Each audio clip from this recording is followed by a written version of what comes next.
Chapter 11. The Step Diagram and the Enneagram. Ouspensky returned many times to the ray of creation to reconsider it from some different viewpoint.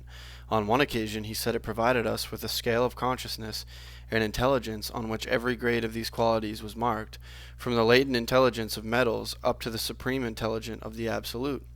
He reminded us that, according to G's system of thought, all forms of matter possess psychic and cosmic as well as physical properties.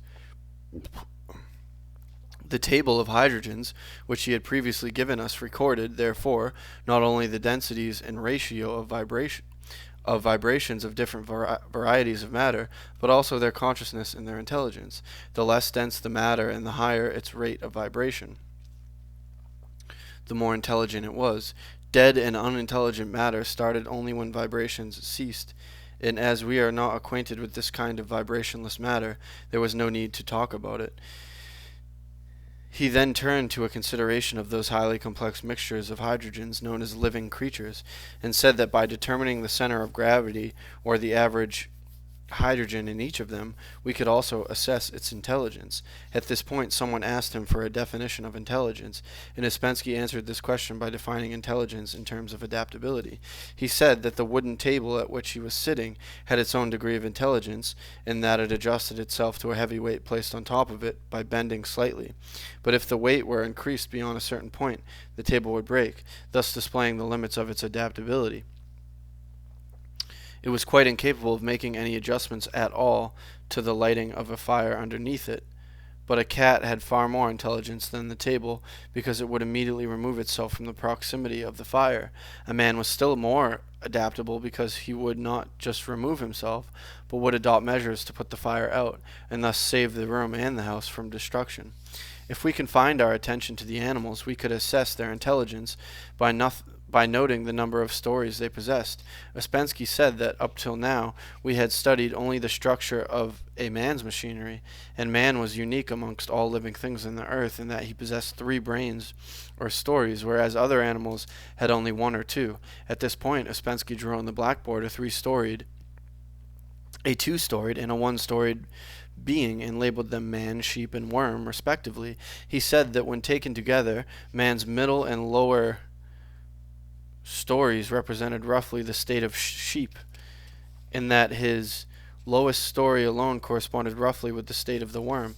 This means, he continued, that in all of us there exists a sheep and a worm, and in some people the sheep is the more important of the two, and in other people the worm. Thus it is the worm which plays the chief determining role in number 1, instinctive moving man, and the sheep which predominates in number 2, emotional center man. In number 3, man, in whom intellectual center takes the lead, man himself can be said to predominate, for he alone possesses an intellectual center. But, added Ouspensky, this only applies to individual men and women, for the behavior of mankind as a whole resembles that of the sheep, being ruled chiefly by the middle story.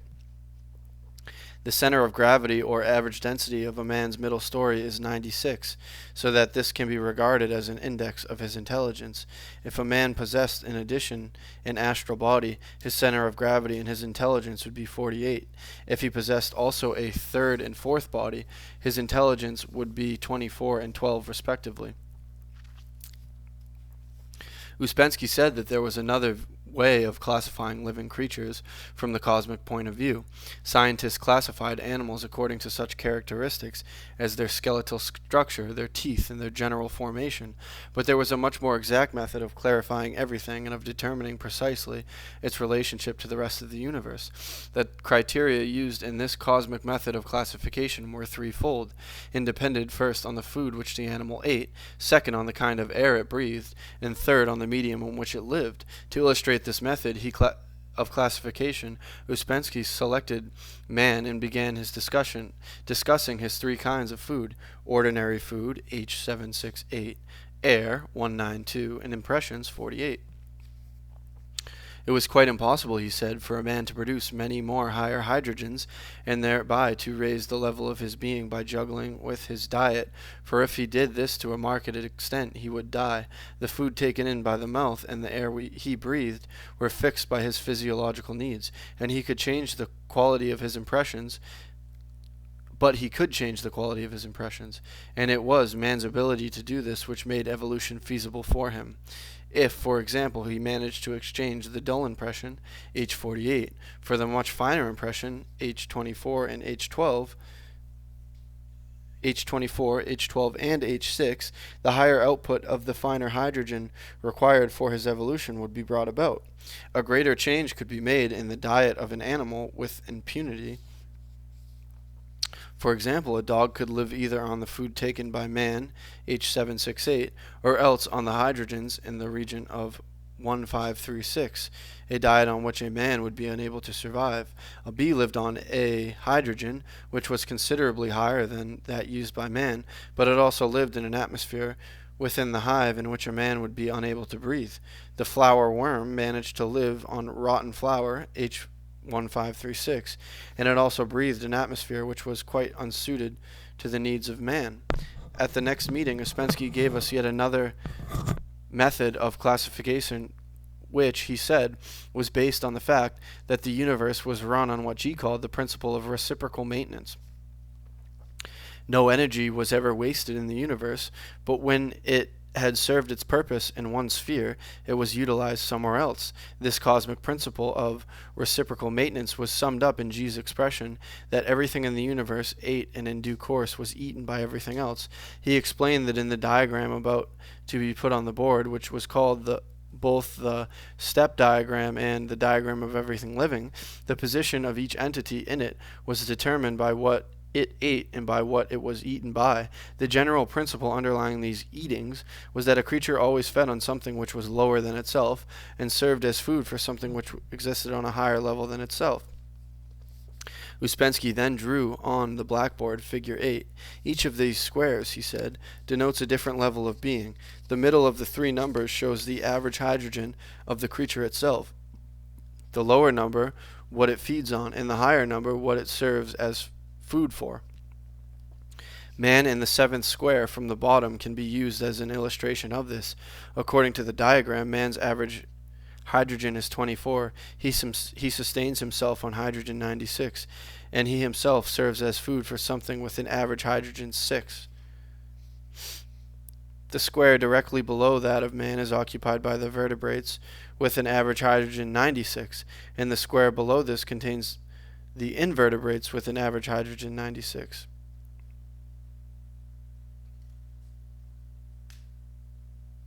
Consequently, in accordance with the step diagram, man lives on invertebrates, the vertebrates live on plants, and the invertebrates on minerals.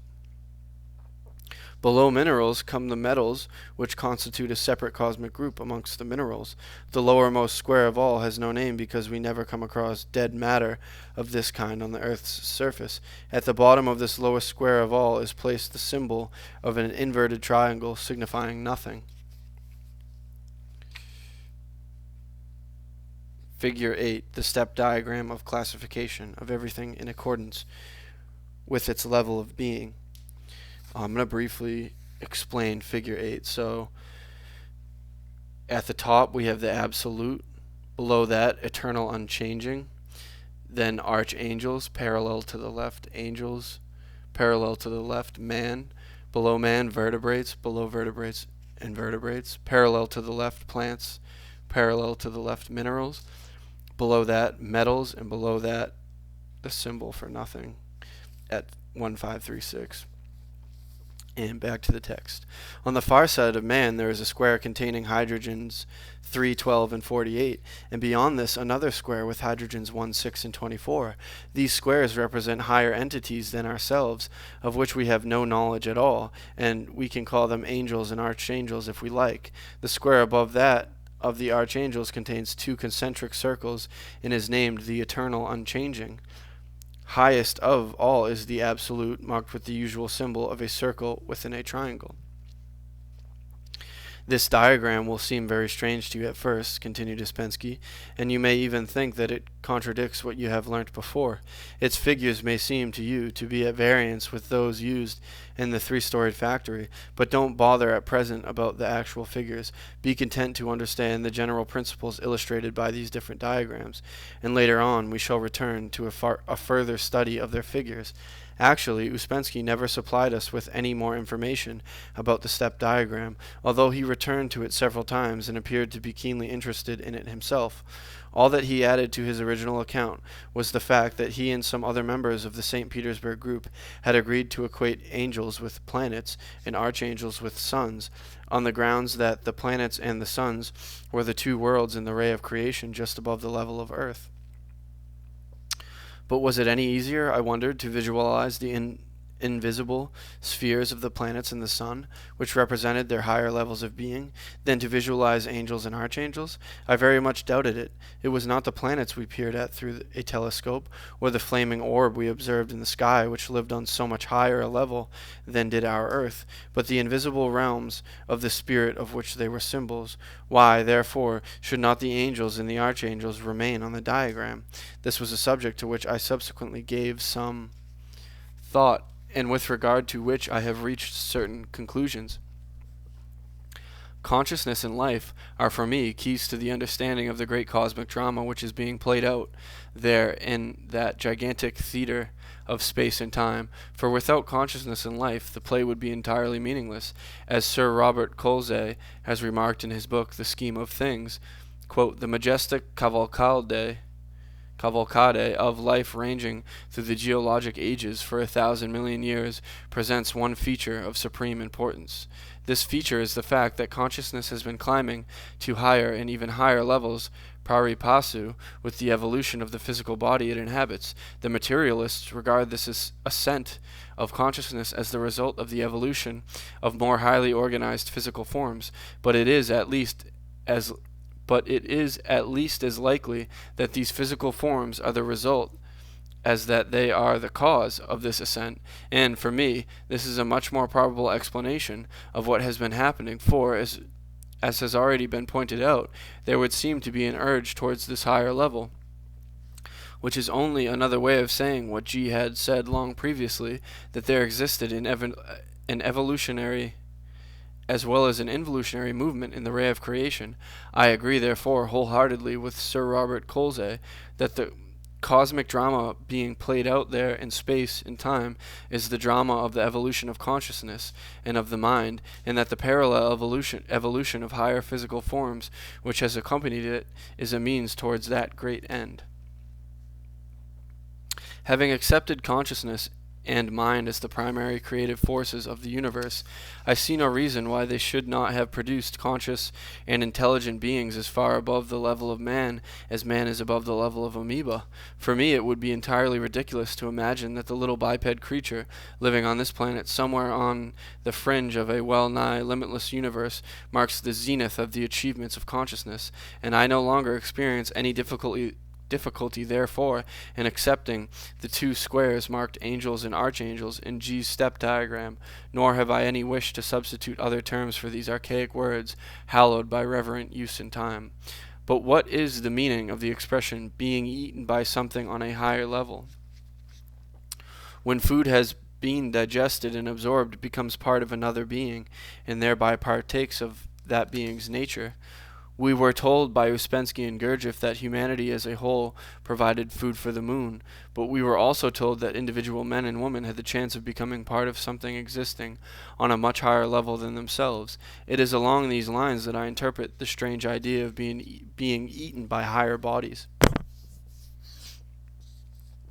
G made great use of parables and symbols in his teaching and in his book All and Everything.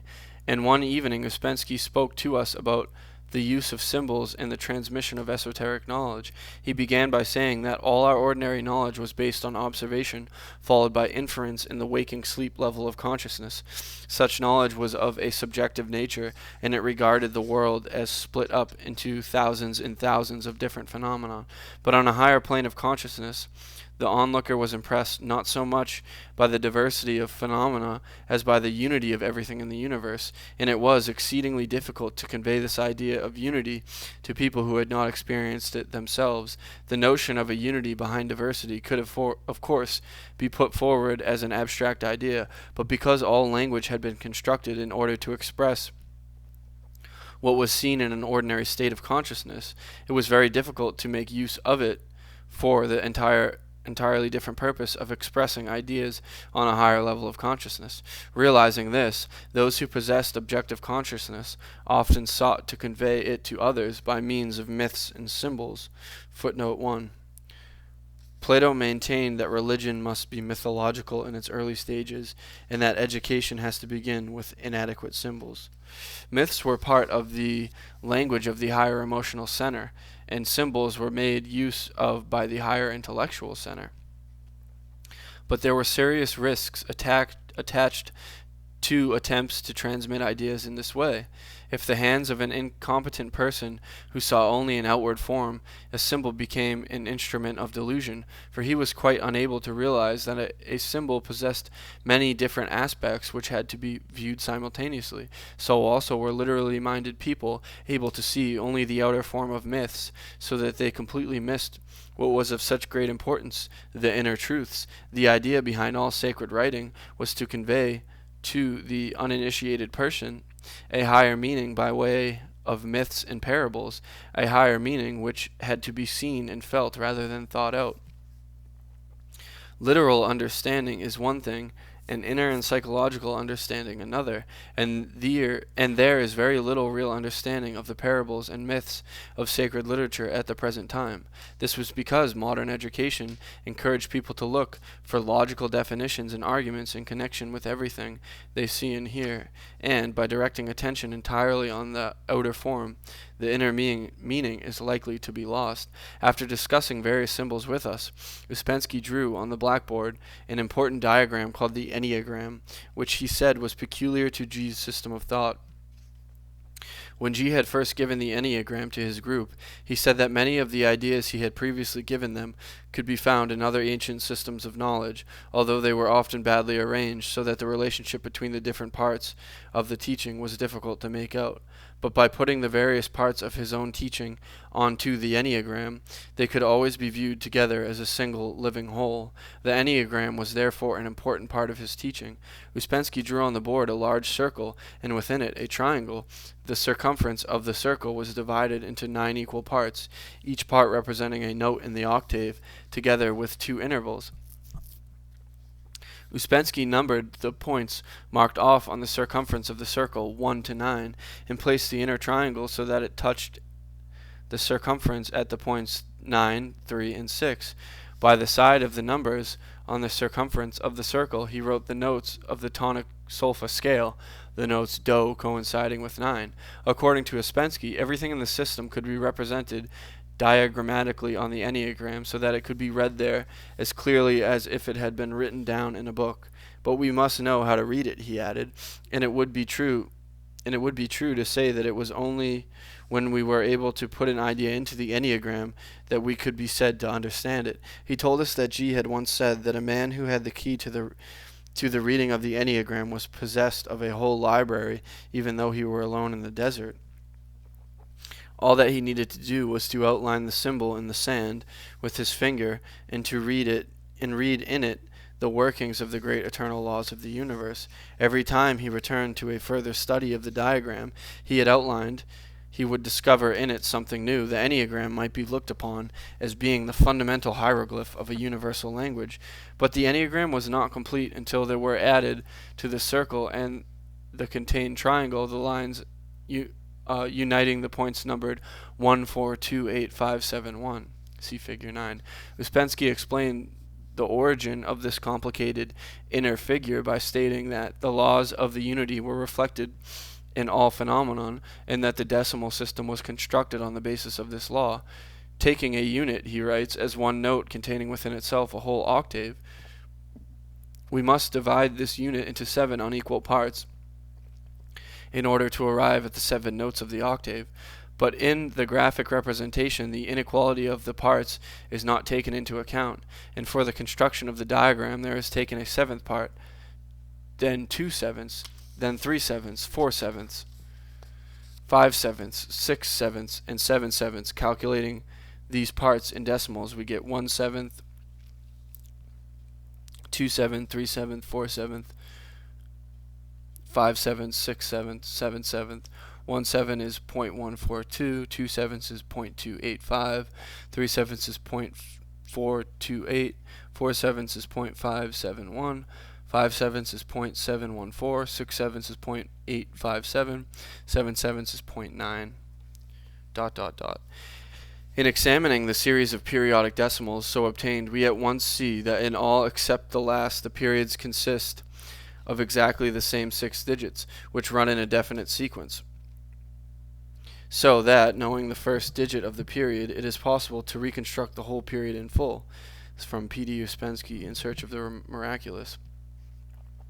If then we connect up the points in the circle in the above sequence 1, 4, 2, 8, 5, 7, it gives us figure 9, which represents the completed Enneagram. The numbers 3, 6, and 9 are not included in the sequence, for they form the triangle or triad of the symbol. As previously said, the Enneagram can be used to represent all the ideas of the system, and Uspensky used it on more than one occasion to represent the 3 octaves of the food diagram, which he had previously given us. He started by taking the point 3 as representing the interval mi-fa in the first octave of food taken in by the mouth, the place where do 192 of the second or air octave enters and assists mi 192 of the first octave to pass on to fa 96. But now a difficulty in the reading of the Enneagram occurs. It is obvious that the point 6 ought to represent the shock required at the second interval in the food octave, but it is equally obvious that it is in the wrong place. Instead of being situated correctly between C12 and do of the next octave, it is situated between Sol 48 and La 24, where no interval exists. Uspensky explained that the solution of this difficulty was that the point 3 marked the place where the second air octave began, and if we put this new octave into the diagram and examined it, we should find that its first interval between mi 48 and fa 24 fell at 6, precisely where an additional shock was required. The shock was provided by the beginning of the third impressions octave, namely do 48.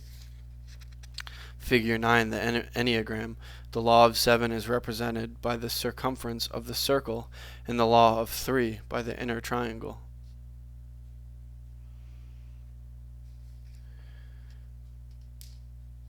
When the 3 octaves of man's 3 kinds of food, ordinary food, air, and impressions, are recorded on the Enneagram, it gives rise to figure 10, and an examination of this shows that any previous idea we may have had that the shocks imparted by the triangle represented the law of 3 were in the wrong places were quite erroneous.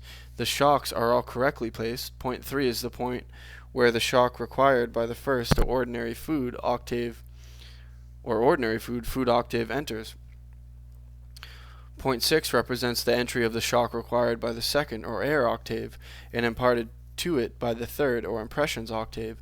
When this impression shock is provided, all 3 octaves progress as far as H12 in the forms of C12, Sol 12, and Mi 12 respectively. Figure 10, the Enneagram used to represent the digestion of food in the former diagram of the 3-storied factory. The air octave, 192, enters at 3 in the impression octave, 48, at 6.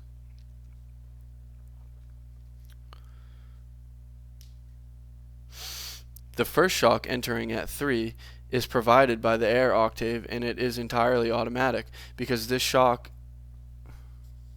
is essential to life, and because everything in the universe breathes, including even the earth, it is always imparted in this way.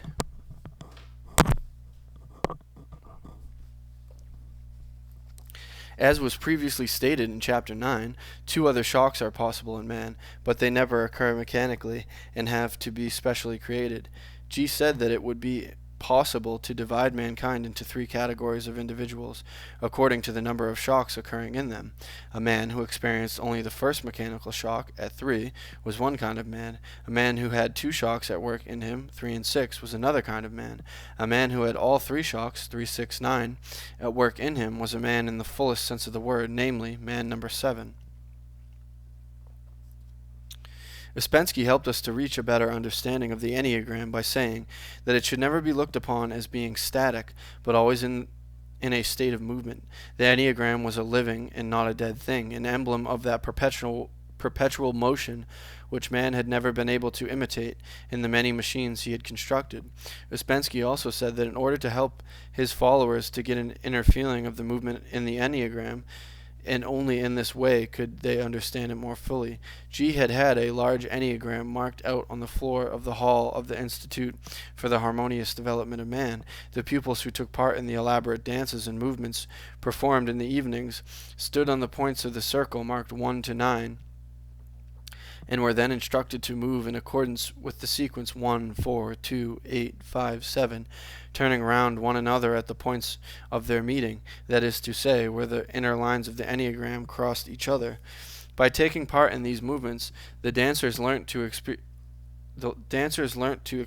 the Enneagram as it really was, a diagram which represented the motions of life. But what, it may be asked, is the significance of the inner movements of the Enneagram along the lines 1, 4, 2, 8, 5?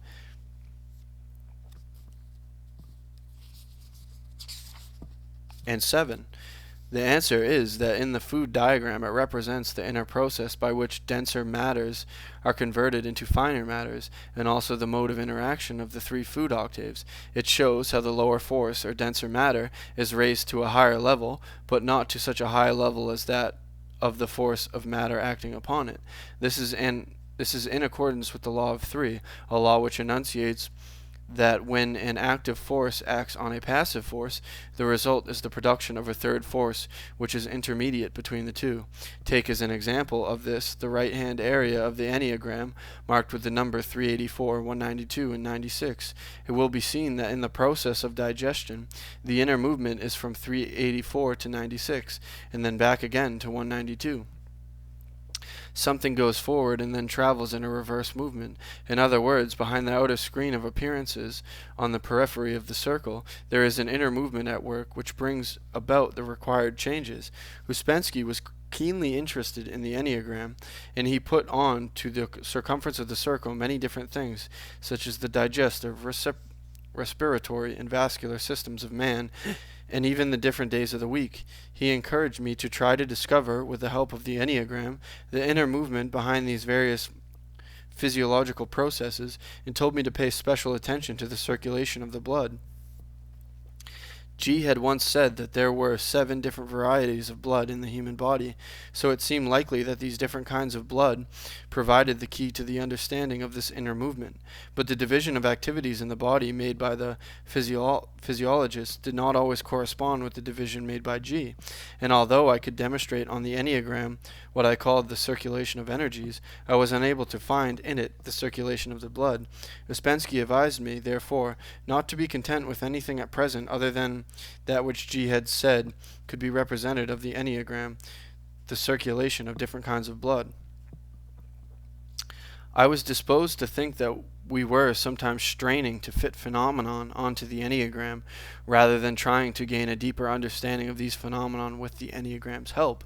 Nevertheless, I regarded the Enneagram as being a far superior symbol of physiological processes than that so often used by the scientists, the machine.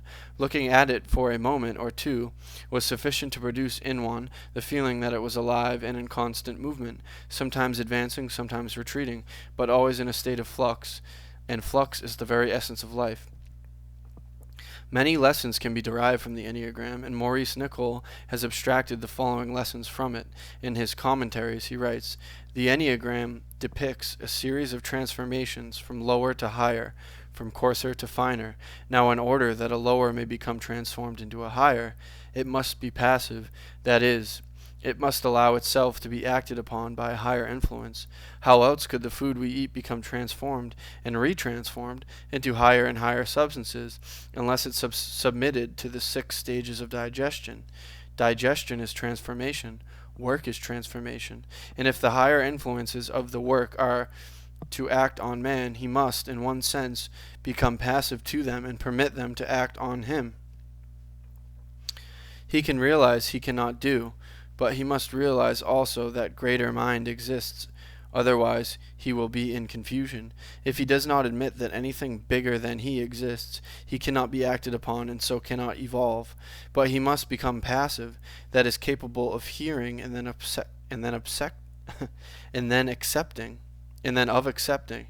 He must not expect to get beyond his own stage to begin with. He cannot equal the work. He cannot equal the forces that are transforming him. If you reflect, you will see that there must always be something higher than any man, whatever his stage, if evolution is possible, and so there must be a highest that is unattainable.